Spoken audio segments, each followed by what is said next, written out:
Hi everyone, I'm Adam. In this problem, for a given rectangular equation, which we have is x squared plus y squared minus 2ax equal to 0, where a is some constant greater than 0, we're going to convert this to polar form.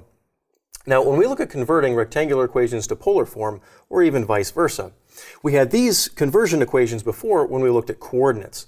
So for example, if we wanted to take a point in polar coordinates to rectangular coordinates, we could use these equations, x equals to r cosine theta and y equals to r sine theta, and vice versa. From rectangular to polar coordinates, we use tangent theta equals y over x, or r squared equals x squared plus y squared.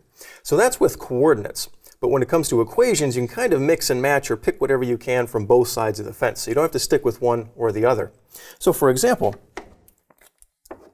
we'll see we're going to use something from each. Well, let's take a look at our rectangular equation,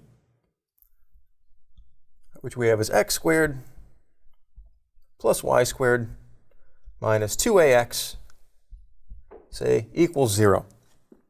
And what can we do from there? Well, taking a look right off the bat, we want to convert this to polar form. So polar form meaning essentially,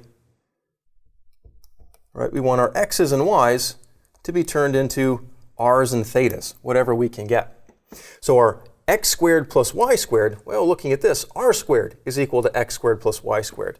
So we can write that as r squared. And then also x, so x we know is r cosine theta. That gets us something in terms of r's and thetas. So we'll make that substitution. So for x, we know that's equal to r cosine theta.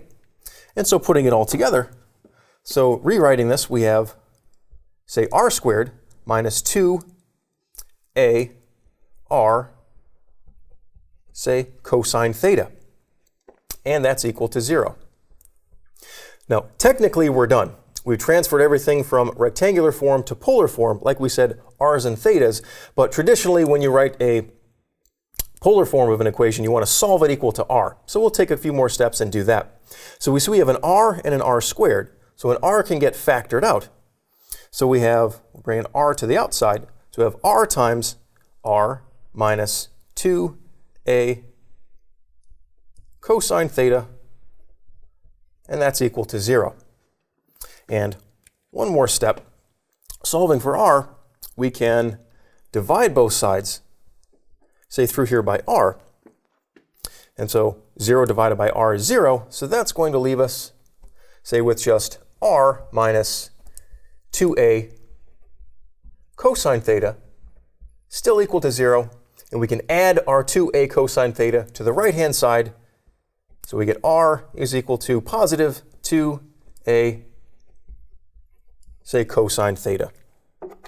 And so there's our polar equation, r is equal to 2a cosine theta.